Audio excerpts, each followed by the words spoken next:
Hello students, welcome you all to our channel EduVentures Learning. We were talking about the topic of how do we fall ill, हम बीमार क्यों पड़ते हैं, diseases and its causes, क्या क्या बीमारियां हमें हो सकती हैं, उनके रीज़न क्या हो सकते हैं, उनके वजह क्या हो सकते हैं, उसके बारे में आज हम लोग एक डिस्कशन करेंगे। इसके बारे में जानने के पहले मैं वो सारा चीज़ जो हमने पिछले बारे में पढ़ा था, पिछले क्लास में पढ़ा था, वो सब आपको बता दूं एक बार, एक शॉर्ट समरी। हमने जाना था कि एक हेल्दी जीवन क्या होता है, स्वस्थ जीवन क्या होता है। हमने जाना था डिसीजेस क्या होते हैं। डिसीजेस के दो टाइप्स हमने पढ़े थे, अक्यूट डिसीजेस और क्रोनिक डिसीजेस। हमने पैथोजेंस और वेक्टर्स के बारे में डिस्कशंस किया था कि पैथोजेंस क्या होते हैं, वेक्टर्स क्या होते हैं, किस तरह से और किस बीमारी से हम लोग किस तरह से जूझते हैं या किस तरह की हमारी एक्टिविटीज़ रहती है जो कि हमें बहुत ज़्यादा इफ़ेक्ट करती है, बहुत ज़्यादा फर्क पड़ता है जिस चीज़ों से हमें। तो उसमें बहुत सारी ऐसी चीज़ें हैं जिससे हमें फ़र्क पड़ सकता है। जैसे अगर हम लोग बीमार पड़ते हैं तो हमारा दिनचर्या बिल्कुल गड़बड़ा जाता है, हम अपना काम ठीक से नहीं कर पाते हैं, हमें लोगों से बात करने की मन नहीं करती है, और इससे रिलेटेड और भी बहुत सारी चीज़ें हो सकती हैं। जैसे कि अगर आप हेल्दी हो, आपको हर चीज़ अच्छा लगता है, अगर आप खुश मिजाज हो, आप हेल्दी हो, आपकी तबीयत बिल्कुल ठीक है, आपको स्कूल जाना अच्छा लगता है, आपको ट्यूशन जाना अच्छा लगता है, आपको अपने दोस्तों से मिलना, घर में पार्टी वार्टी करना, ये सारी चीज़ें अच्छी लगती हैं। लेकिन अगर आप बीमार हो तो आपको ये कोई भी चीज़ अच्छी नहीं लगती, आपको ऐसा लगता है कि हर चीज़ में चिड़चिड़ाहट सी होती है। ठीक है, तो ये जो चिड़चिड़ाहट सा फीलिंग है, या फिजिकली फील नहीं करना अच्छा, या मेंटली डिस्टर्ब रहना, टेंशन में रहना, स्ट्रेस में रहना, ये सारी चीज़ें जो हैं बीमारियों के कारण भी हो सकते हैं ना। बहुत सारे ऐसे बीमारियां होती हैं जो कि बहुत लंबे समय तक चलती हैं हमारे बॉडी में। कुछ बीमारियां ऐसी होती हैं जो कि छोटे समय में होती हैं, कुछ दिन तक हमारे पास रहती हैं, फिर ठीक हो जाती है। जैसे कि सर्दी, खांसी, बुखार, नॉर्मल डेंगू, टाइफाइड, ये सब जो है होती हैं हमें, हमारे इम्यून सिस्टम उससे फाइट बैक नहीं कर पाता है तो हमें हो जाती है, फिर वो कुछ दिन बाद, थोड़े दिन बाद ठीक हो जाती है। बट कुछ ऐसी डिसीजेस जैसे कि कैंसर, ट्यूबरक्यूलोसिस, फिर आपका पोलियो, ये कुछ ऐसी डिसीजेस हैं जो कि क्रोनिक हैं। क्रोनिक है मतलब बहुत ही ज़्यादा घातक है, फर्स्ट। दूसरी, कितनी भी मेडिसिन आप ले लो, कितनी भी तरीके की आप एक्सरसाइजेस कर लो और कितने भी प्रिकॉशंस ले लो, कितने भी परहेज कर लो, लेकिन उसका इम्पैक्ट आपके बॉडी में कहीं ना कहीं रह ही जाता है। इवन दवाइयाँ खाने के बाद भी ये ज़रूरी नहीं है कि आपकी जो बीमारियां हैं, अगर क्रोनिक डिसीजेस हैं, तो वे बिल्कुल पूरी तरीके से ठीक हो जाएंगी, ऐसा पॉसिबल नहीं हो पाता है। तो उनको हम लोग कहते हैं क्रोनिक डिसीजेस ना। आज जो हम लोग पढ़ने वाले हैं वो है डिसीजेस एंड इट्स कॉजेज, अलग अलग तरीके की बीमारियां और उनके होने की वजह क्या क्या है। There are different causes of diseases, out of which the two main factors are as follows. वैसे तो बहुत सारे तरीकों की बीमारियां हैं और उनके जो वजह हैं वो बहुत सारे हैं, लेकिन दो ऐसे फैक्टर्स में इनको बांटा गया है जिसमें सारी बीमारियां जो है इंक्लूड हो जाती हैं, उनके वजह इंक्लूड हो जाते हैं। जैसे कि नंबर 1 है हमारा इंट्रिंसिक फैक्टर्स। इंट्रिंसिक, जैसा आपको ये इमेज में दिख रहा है, इस पिक्चर में दिख रहा है, इंट्रिंसिक इन मतलब अंदर, हमारे बॉडी के अंदर, और एक्सट्रिंसिक मतलब हमारे बॉडी के बाहर के फैक्टर्स। तो जो फैक्टर्स हमारे बॉडी के अंदर रह के हमें नुकसान पहुंचाते हैं उनको हम लोग कहते हैं इंट्रिंसिक फैक्टर्स। जो फैक्टर्स, जो चीजें हमारे बॉडी के बाहर से होती हैं, जैसे कि खराब खाना खाना, प्रेगनेंसी के दौरान, वर्क एंड एनवायरनमेंट, स्ट्रेस लेना, काम का बहुत ज़्यादा बोझ होना, बॉस से डांट सुनना, टीचर से डांट सुनना, ये चीज़ें वर्क एंड एनवायरनमेंट खराब कर सकती हैं। या हमारा लाइफस्टाइल, देर से सोना, जल्दी उठना या देर तक सोना, या दिन भर फ़ोन यूज़ करना, अनहेल्दी खाना खाना, ये सारी चीज़ें हमारे लाइफस्टाइल के अंदर आ सकती हैं। सो ये 4 पॉइंट्स हमने अभी डील किए। ठीक है, नाउ एक्सट्रिंसिक और इंट्रिंसिक फैक्टर्स क्या क्या हो सकते हैं। जैसे कि intrinsic factors are those factors that are within the human body, हमारे बॉडी के अंदर हैं, within the human body. These diseases are caused by internal factors, therefore they are also called organic diseases. ये जो diseases हैं वो internal factors के वजह से होती हैं, हमारे बॉडी में रहने वाली वजह से होती हैं, इसीलिए इन्हें ऑर्गेनिक फैक्टर्स भी कहा जाता है, क्योंकि हम लोग तो ऑर्गन से बने हुए हैं ना, हम लोग ऑर्गेनिक मटेरियल है इकोसिस्टम के, इसलिए हमारे अंदर होने वाले डिसीजेस को हम लोग ऑर्गेनिक डिसीजेस भी बोलते हैं। The internal factors can be as follow, ये कुछ इंटरनल फैक्टर्स हैं जो कि हम लोग इंक्लूड कर सकते हैं, जैसे malfunctioning of any body part, किसी भी बॉडी पार्ट में कुछ मैल फंक्शनिंग होना, कुछ गड़बड़ी होनी, ठीक है। जेनेटिक डिसऑर्डर,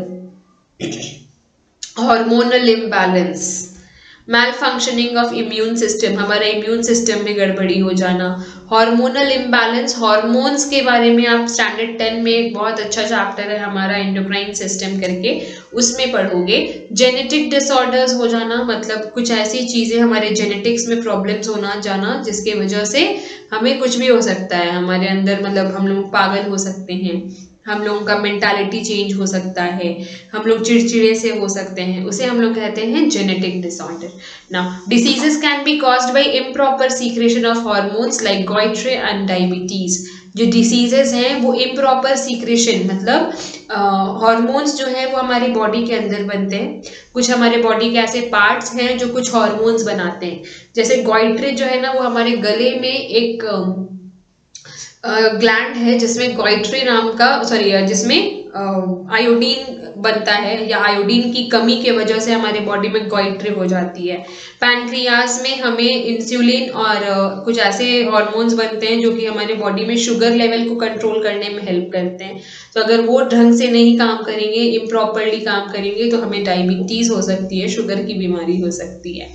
तो हर चीज का प्रॉपरली काम करना हमारे बॉडी के अंदर बहुत ज्यादा जरूरी है, क्योंकि अगर ये नहीं होता है तो हमें गॉइट्रे और डायबिटीज जैसी बीमारियां हो सकती हैं। Now extrinsic factors, extrinsic factors वैसे फैक्टर्स हैं जो हमारे बॉडी के बाहर की चीजें हैं, जैसा मैंने कहा था, जैसे पैथोजेंस, ठीक है, अनबैलेंस डाइट, अच्छा खाना नहीं खाना, एनवायरमेंटल पोल्यूशन, गंदे जगहों में रहना, नार्कोटिक्स, ड्रग्स एक्सेट्रा, ठीक है, ड्रग्स लेना, अल्कोहल कंज्यूम करना, सिगरेट्स पीना, ये सारी चीजें जो हैं एक्सट्रिंसिक फैक्टर्स हैं जो हमें बहुत ज्यादा बीमार कर सकती हैं। Then next is types of diseases. Types, there are 2 types of diseases. पहला है कम्युनिकेबल डिसीजेस, दूसरा है non communicable diseases. Communicable diseases क्या होते हैं? ऐसे डिसीजेस जो कि कम्युनिकेशन करने से, एक दूसरे के साथ रहने से स्प्रेड हो सकते हैं, फैल सकते हैं। जैसे कि अगर आपको खांसी है, आपको हमेशा ये बात कहा जाता है ना, अगर तुम्हें खांसी है तो मुंह कवर करके खांसा करो, ठीक है। छींक रहे हैं तो cover your nose and mouth and then sneeze, ठीक है। इस तरह से हमें हमेशा से क्लास प्री नर्सरी से हमें सिखाया गया है। हैंडशेक नहीं करनी है, किसी का जूठा पानी नहीं पीना है, स्पेशली बीमार लोगों का, तो उसे हम लोग कहते हैं कम्युनिकेबल डिसीजेस। कुछ ऐसी बीमारियां जो कि बीमार इंसान से के साथ रहने की वजह से हमें भी हो सकती है। उसमें क्या होता है? एक्सचेंज होता है, ठीक है। जो बीमार इंसान है उसके अंदर जो जिस वजह से वो बीमारियां हैं वो आप में ट्रांसफर हो सकती है। सपोज अभी तो हम लोग ऑनलाइन पढ़ रहे हैं, यूट्यूब हमें बहुत अच्छा प्लेटफॉर्म दे रहा है डिफरेंट टीचर्स से पढ़ने का, डिफरेंट एक्सपीरियंसेस लेने का। लेकिन अगर आपको यहाँ पे बैठकर ऑफलाइन पढ़ा रही होती, मैं और आप साथ में बैठ के एक ही टेबल शेयर करके आमने सामने बैठकर पढ़ रहे होते, तो और अगर मुझे जुकाम है, मुझे सर्दी होती, तो मैं अगर छींक रही हूँ या मैं अगर स्नीज कर रही हूँ और मेरा जो वायरस है वो आप तक जा रहा है, मेरे नोज के जो बैक्टीरियाज है, वायरसेस हैं जो आप तक जा रहे हैं, तो कल को पता चला आपको भी सर्दी हो गई है। होता है ना, जनरली ये चीज होती है, ठीक है। तो उस तरह की जो चीजें होती हैं जो स्प्रेड हो सकती हैं, फैल सकती हैं, उनको हम लोग कहते हैं कम्युनिकेबल डिसीजेस। जैसा कि आप पिक्चर में देख रहे हो यहाँ पे, virus, bacteria, protist, fungi, water, atmosphere और हैंडशेक, ये कुछ चीजें हैं जो कि कम्युनिकेबल डिसीजेस को बहुत ही ज्यादा बढ़ावा देती हैं। अच्छा, कम्युनिकेबल डिसीजेस में बैक्टीरियल, वायरल, फंगल और प्रोटोजोअल, इनसे होने वाली बीमारियां इंक्लूड होती हैं, ठीक है। The next is non communicable disease. कुछ ऐसी बीमारियां जो कि बातचीत करने से, आसपास रहने से या साथ में खाना खाने से नहीं फैलती है, जैसे कि डीजेनरेटिव और मेटाबॉलिक, जैसे डायबिटीज। हार्ट अटैक, अगर किसी पेशेंट को हार्ट अटैक की बीमारी है, हार्ट की कोई पेशेंट है, अगर आप उनके साथ बैठ करके खाना खा रहे हो तो आपको भी हार्ट अटैक नहीं आ जाएगा। नॉन कम्युनिकेबल डिसीज है ये, कोई फर्क नहीं पड़ता है। अगर सामने वाले इंसान को हार्ट अटैक है, डायबिटीज है, बीपी है, कोई फर्क नहीं पड़ता है आपको, आप तक वो बीमारियां ट्रांसफर नहीं होंगी। The next is deficiency disease, जैसे गॉइट्रे। गॉइट्रे जो है ना, ये एक ऐसी बीमारी है जिसमें हमारे बॉडी में आयोडीन की कमी के वजह से हमारा गला फूल जाता है, ठीक है, इतना पूरा वो बहुत, अगर आपने कभी देखा हो तो हमारा जो नेक वाला पार्ट है, ये वाला पार्ट जो है वो बिल्कुल यहाँ पर स्वेल हो जाता है, उसको हम लोग कहते हैं गॉइट्रे। एलर्जीज होना, अगर किसी इंसान को एलर्जी है, हे फीवर है, या फिर उसे रैशेज हैं, या उसे आंख में जलन हो रही है, अगर आप उसके साथ बैठोगे तो आपको भी ऐसा ही हो जाए, ये जरूरी नहीं है। कैंसर वाले पेशेंट्स के साथ बैठोगे तो आपको कैंसर नहीं होगी। अगर किसी को चोट लगी हुई है, अगर आप उसके, आपका कोई फ्रेंड है जो कल साइकिल चलाते चलाते गिर गया या बाइक चलाते चलाते गिर गया, अगर आप उसके साथ बैठते हो तो क्या आपको भी फ्रैक्चर हो जाएगा? नो, उसको फ्रैक्चर हुआ, उसने बदमाशी की, उसने बाइक रफली चलाया, उसको फ्रैक्चर हुआ, उसमें आपका तो कोई रिलेशन है ही नहीं। तो इस तरह की जो चीजें होती हैं जो कि आउटर सोर्सेज में है, पहली बात, ठीक है, और दूसरा, आपको किसी भी बीमार इंसान के साथ रहने से रोक नहीं सकती, क्योंकि उनके साथ रहने से आप भी बीमार नहीं पड़ोगे। पर कोरोना वायरस वाला जो चीज अभी चल रहा है, बहुत फेमस चल रहा है कोरोना वायरस, तो उसमें ये प्रॉब्लम है ना, हमें कहा जाता है 2 गज की दूरी बनाए रखें, फेस मास्क कवर करके रखें, हैंड हमेशा सैनिटाइज करते रहें, नहाते रहें, अच्छा खाना खाएं, काढ़ा वगैरह लेते रहें, जिससे हमारा इम्यूनिटी बिल्डअप होगा, स्ट्रांग होगा। तो ये जो चीजें हैं वो सब हैं कम्युनिकेबल डिसीजेस में आती है। वायरल मतलब वायरस, ठीक है, वायरस की वजह से होने वाली बीमारियां, जैसे कि corona virus. Now the next is means of spread, किस तरह से ये जो बीमारियां हैं वो फैलती हैं, क्या मीडियम होता है इनका फैलने का, किस तरह से फैलती हैं। हैंडशेक करने से फैलती हैं, फिजिकल, ठीक है, तो किस किस तरीके से ये बीमारियां जो हैं वो फैल सकती है। Diseases causing microbes can spread through the air, ऐसे माइक्रोब्स जैसे कि bacteria, virus, protozoans and all जो है, इतने छोटे छोटे होते हैं ना, वो तो हवा के थ्रू ही पास ऑन हो सकते हैं। अब हम और आप अगर आमने सामने बैठे होते तो मैं अपना नोज आपसे थोड़ी टच कर रही होती, नहीं कर रही होती, लेकिन हवा में है ना वो चीजें। मैं अगर खांस रही हूँ, अगर मुझे खांसते खांसते जो मेरा वायरस है वो हवा में है और आप वही इनहेल कर लेते हो, सांस ले लेते हो, तो आप बीमार पड़ सकते हो। तो जो बीमारी है वो कैसे जा रही है? हवा के थ्रू, एयर के थ्रू जा रही है। इसीलिए हम लोग इसको मीन्स ऑफ स्प्रेड में काउंट करते हैं। हवा के थ्रू होने वाली बीमारियां, सॉरी फैलने वाली बीमारियां, पानी के थ्रू फैलने वाली बीमारियां, हैंडशेक करने से फैलने वाली बीमारियां, इन सब के बारे में हम लोग अभी यहाँ पे नीचे इस टेबल में जानेंगे। This occurs through the little droplets thrown out by an infected person who cough or sneezes. जब हम लोग छींकते या खांसते हैं तो हमारे बॉडी से निकली हुई जो टाइनी ड्रॉपलेट्स होती है, एकदम छोटी। अब जब छींकते हो तो देखना वहां पे एकदम मतलब कुछ निकल रहा होता है हमारे नोज से, छोटे छोटे ड्रॉपलेट्स जैसे, वो ड्रॉपलेट्स के वजह से ही दूसरों को भी सर्दी खांसी हो सकती है। When infectious agents get mixed with the drinking water, suppose किसी ऐसे इंसान का जूठा पानी आप पी रहे हो जिसे सर्दी है या खांसी है, तो आपको भी हो सकती है। Some diseases are spread by sexual contacts और blood transfusion animals can also carry infectious agents. कुछ ऐसी बीमारियां भी होती है जो कि सेक्सुअल कॉन्टैक्ट्स की वजह से भी होती हैं, और कुछ ऐसी बीमारियां भी होती है जो ब्लड ट्रांसफ्यूजन की वजह से होती है, जैसे कि रेबीज। अगर आप किसी ऐसे, आपको कोई ऐसा कुत्ता काट लेता है या कोई ऐसा एनिमल काट लेता है, जैसे रैट है, डॉग है, डॉग बहुत कॉमन एग्जाम्पल है रेबीज का, सभी जानते हैं उस बारे में। तो अगर कोई ऐसा डॉग जो रोड साइड रहता है जिसको रेबीज है शायद, और आपको पता भी नहीं है कि उसे रेबीज है, ठीक है, आपको कैसे पता होगा? आप थोड़ी गए थे उसका रेबीज टेस्ट करवाने, गली में घूमता फिरता कुत्ता है, आपको कैसे पता होगा? पर बाई चांस आपने उससे पंगा ले लिया, उसने आपको काट दिया। अब काटने के बाद अगर आपको रेबीज हो जाती है तो वो भी जो ट्रांसफ्यूजन है ना, एक एनिमल से आप में आ गया, ठीक है। तो इसे हम लोग कहते हैं ब्लड ट्रांसफ्यूजन, जो कि एनिमल्स कैरी करते हैं, जिसको हम लोग रेबीज के नाम से जो बीमारी है उसे बहुत ज़्यादा फेमस किया गया है। तो ये कुछ होते हैं जो कि इन्फेक्शियस एजेंट्स फैलाने में हमारी हेल्प करते हैं। अब हम लोग इस टेबल के थ्रू जानेंगे कि कौन कौन से सोर्सेज हो सकते हैं, कौन कौन सी ऐसी चीज़ें हो सकती हैं जो कि हमारे इन बीमारियों को बढ़ाने में अपना अपना योगदान देती हैं। नंबर 1 इज फिजिकल, टेम्पररी और permanent damage to body parts. ठीक है, फिजिकल डिसीजेस जो होती है ना, वो क्या करती हैं, टेम्पररी या फिर परमानेंट डैमेज करती है हमारे बॉडी को, जैसे कि बोन फ्रैक्चर, लेप्रोसी। ठीक है। Next is infectious diseases. ये क्या करती हैं, invasion of the body by other organism, virus, bacteria, fungi, protozoan. ये होता है हमारे बॉडी में इन चीजों का घुस जाना, किसी वायरस का, किसी बैक्टीरिया का, फंगाई का, प्रोटोजोअन का, किसी भी तरीके से, वाटर हो, एयर हो या फूड हो, किसी भी तरीके से हमारे बॉडी के अंदर बस चले जाते हैं तो हमें बीमार कर देते हैं। क्या क्या बीमारियां हो सकती हैं वायरस, बैक्टीरिया, फंगाई और प्रोटोजोअन के हमारे बॉडी के अंदर जाने से? Typhoid, diarrhoea, malaria, hepatitis, rabies, AIDS, TB, polio, influenza, cholera and so on. ये लिस्ट बहुत बड़ी है। बहुत सारे डिसीजेज ऐसे हैं जो कि इन छोटे छोटे बैक्टीरियाज, वायरसेस, फंगाई और प्रोटोजोअन्स की वजह से हमारे बॉडी में होते हैं।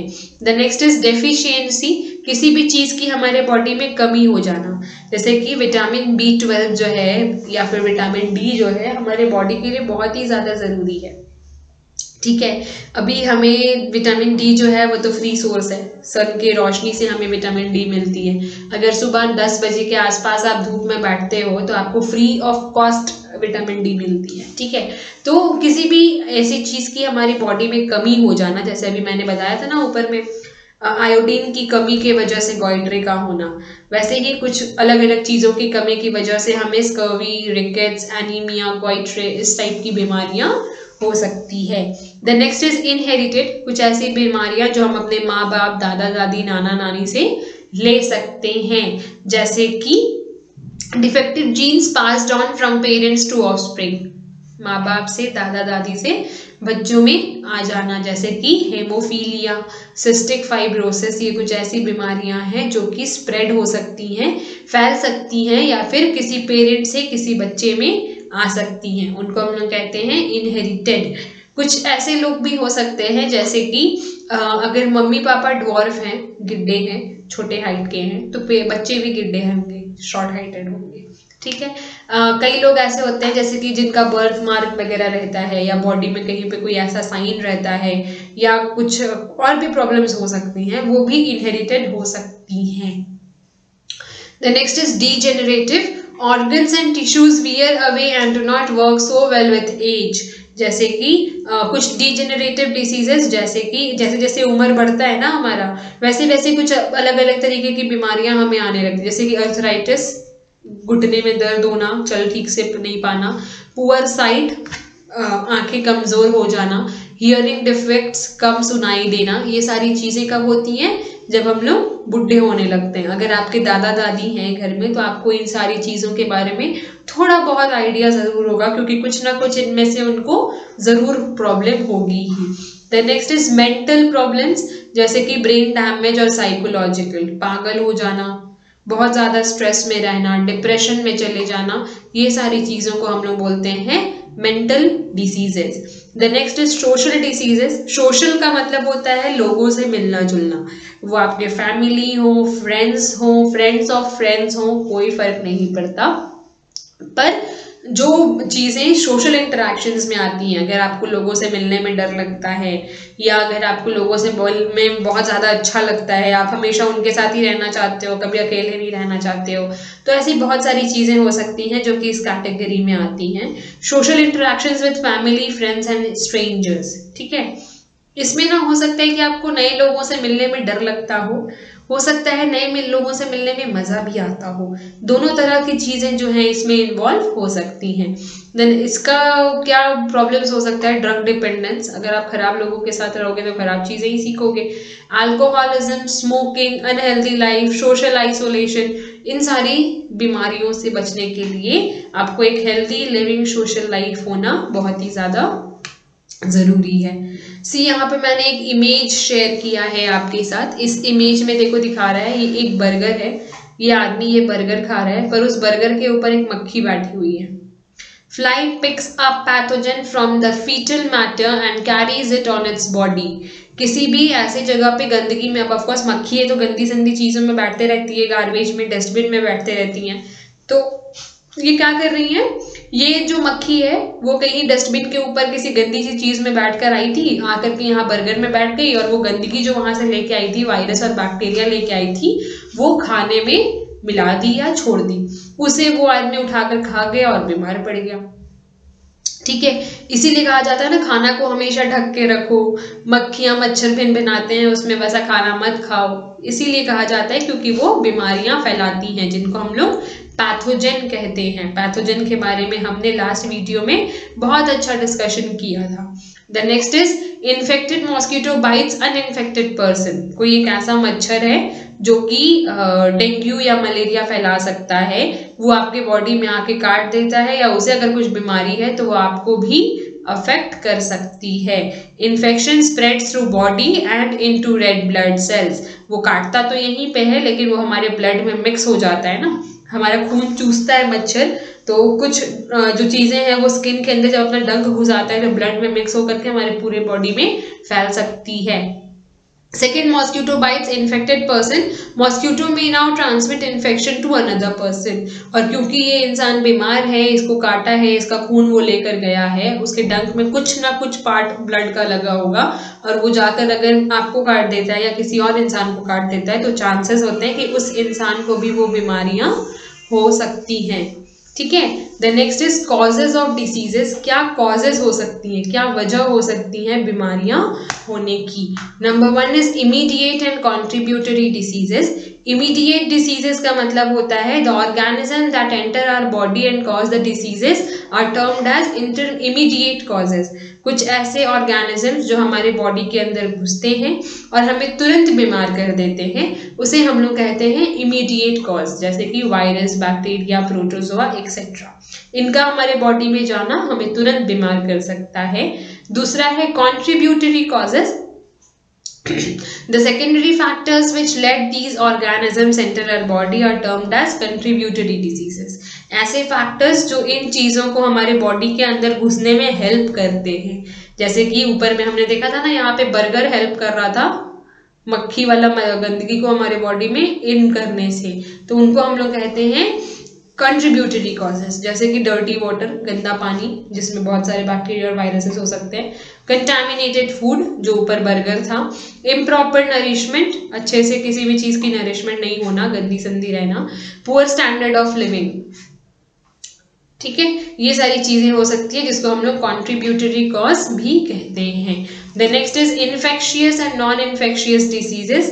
ये कम्युनिकेबल और नॉन कम्युनिकेबल डिसीज का दूसरा पार्ट समझ सकते हो आप। इन्फेक्शियस बोलो चाहे कम्युनिकेबल बोलो, नॉन कम्युनिकेबल या नॉन इन्फेक्शियस बोलो, सेम चीज है, दोनों सेम है। मैंने दोनों इसलिए इंक्लूड किया है क्योंकि आप एग्जाम में कंफ्यूज ना करो। बाई चांस अगर आपको क्वेश्चन ऐसा आता है कि what are non infectious causes और आपको नॉन इन्फेक्शियस याद नहीं आ रहा है, कम्युनिकेबल याद आया, तो आप कम्युनिकेबल भी लिख सकते हो, क्योंकि वर्ड दो है लेकिन मीनिंग और उनका काम बिल्कुल सेम है यहाँ पे। तो infectious and non infectious causes, they include the agents like microbes और micro organisms as the immediate cause which spread the disease from an infected person to a healthy person.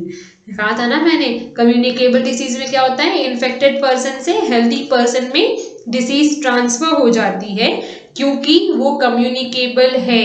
मैं खांसूंगी तो आपको भी खांसी हो सकती है अगर आप मेरे सामने बैठे हो, कम्युनिकेशन हो रही है हमारी। When a disease causing organism enters our body, it causes infection. अगर कोई ऐसी चीज जो बीमारी जो कि दूसरों पे है हमारे बॉडी के अंदर जाती है तो हमें भी इन्फेक्ट करती है। It multiplies and grows in the body, और फिर हमारे बॉडी के अंदर धीरे धीरे बढ़ती जाती है और फिर हमें बीमार कर देती है।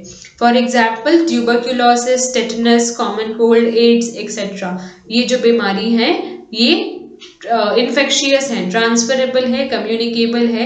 अगर मुझे कॉमन कोल्ड है, सर्दी खांसी है, तो आपको भी हो सकती है अगर आप मेरे साथ हो। अगर मुझे टेटनस वाला कोई प्रॉब्लम है तो आपको भी हो सकता है अगर आपने टेटनस का इंजेक्शन ना लिया हो। इसलिए हमेशा सिक्योर्ड रहें, प्रिकॉशंस लें, दवाइयाँ लें, एंटीबायोटिक्स लें, ताकि आपका एनवायरनमेंट आपको आउटर सोर्सेज से इन्फेक्ट ना कर पाए। सेम है यहाँ पे भी, नॉन कम्युनिकेबल डिसीज और non infectious disease, cancer, genetic abnormalities. अगर आप किसी पागल इंसान के साथ रहते हो जिसका मेंटल स्टेटस ठीक नहीं है या कुछ शायद उसे समझने में या समझाने में प्रॉब्लम होती है, तो ज़रूरी नहीं है कि आप भी उसके जैसे ही हो जाओगे, ठीक है। हालांकि ये बहुत प्रसिद्ध एक लाइन है कि पागल के साथ ऐसे पागल हो गया है, कैसे फ्रेंडशिप के साथ रहते हो, कैसे हो गए हो, ये सारी चीज़ें बोलने के लिए हैं, बट एक्चुअली ये आपके बॉडी को हार्म नहीं करती हैं, कोई नुकसान नहीं पहुंचाती हैं। Means of spreading infectious diseases, क्या क्या मीन्स हो सकते हैं, जैसे मैंने आपको बताया एयरबॉर्न डिसीज, हवा में मिक्स मैच होकर के मिलने वाली डिसीज कौन सी है, common cold, influenza, measles, tuberculosis, ये सारी जो होती है ना, इसकी जो वेक्टर्स होती है वो हवा में मिल जाती है, और अगर आप ब्रीद इन कर रहे हो वही हवा तो आप भी बीमार पड़ सकते हो। Then next is water borne diseases, पानी के में होने वाली बीमारियां, पानी के वजह से होने वाली बीमारियां, जैसे कि cholera, typhoid, hepatitis. Sexual diseases, किसी भी इंसान से सेक्सुअली कांटेक्ट में आना जो कि बीमार है, एड्स, सीफिल्स, इस तरह की चीजें हो सकती हैं। एनिमल बॉर्न डिसीजेस, एनिमल्स की वजह से होने वाली डिसीजेस, जैसे कि रेबीज, ठीक है। तो ये कुछ ऐसी बीमारियां हैं जो कि ट्रांसफरेबल है, इन्फेक्शियस हैं, और इन चीज़ों से बचने की बहुत ज़्यादा ज़रूरत होती है ताकि आपको ये बीमारियां कभी भी ना हो। अच्छा, वन मोर थिंग, जो अक्यूट डिसीजेज होती है, छोटी मोटी बीमारियां जैसे कॉमन कोल्ड, मीजल्स, ये सारी जो है, टाइफॉइड, ये सारी जो बीमारियां है ना, इनका खत्म होने का चांसेस होता है, ठीक है, कुछ टाइम के लिए हमारे बॉडी में रहती हैं, बट ये जो एड्स है, रेबीज है, देन आपका हेपेटाइटिस है, ट्यूबरक्यूलोसिस है, ये बीमारियां हमारे बॉडी से कभी नहीं जाती, और अगर जाती है तो उसका इम्पैक्ट हमारे बॉडी में बहुत गंदा छोड़ के चली जाती है, ठीक है। बहुत बुरी तरह से हमारा इम्यून सिस्टम डैमेज हो चुका होता है, हम लोग वैसे ही स्वस्थ, हेल्दी कभी नहीं हो सकते। इसलिए हमेशा drink clean water, eat healthy food, stay out with precautions, बाहर जाएं तो अच्छे से कवर करें अपने फेस को, अपने हैंड्स को सैनिटाइज करें, बीमार गंदे लोगों से दूर रहें, हमेशा हाइजीन रहें, साफ सुथरे रहें, नहाना धोना हमेशा करें, ठीक है। इस तरह के कुछ नॉर्मल से प्रिकॉशंस लेने से आप हमेशा बड़ी बीमारियों से बच सकते हो।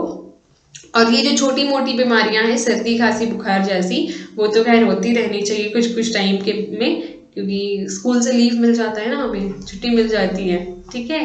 तो टिल नाउ आज के लिए इतना ही टॉपिक, इसके आगे हम लोग नेक्स्ट अपने लाइव सेशन में पढ़ेंगे।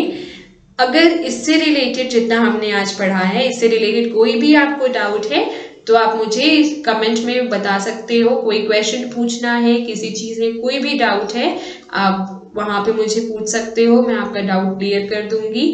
और अगर इसके सिवा भी कोई प्रॉब्लम्स है, लाइक हम लोग तो अभी डिसीज एंड इट्स कॉजेस के बारे में पढ़े हैं, पर इसके सिवा भी कोई प्रॉब्लम्स है, किसी भी चैप्टर में, किसी भी टॉपिक में आपको प्रॉब्लम्स हो सकती है, तो वो सारी चीज़ें आप मुझसे पूछ के क्लियर आउट कर सकते हो।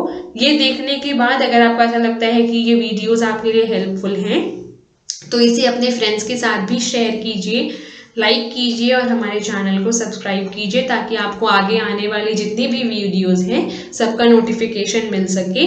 और हम लोग इसी तरह हर संडे मिलेंगे, सेम तरीके से पढ़ाई करेंगे, और इसी चैप्टर के बारे में और आने वाली और भी बहुत सारे चैप्टर्स के बारे में, बहुत सारी चीज़ों के बारे में मिलकर जानेंगे। Thank you so much for joining the class. Good night.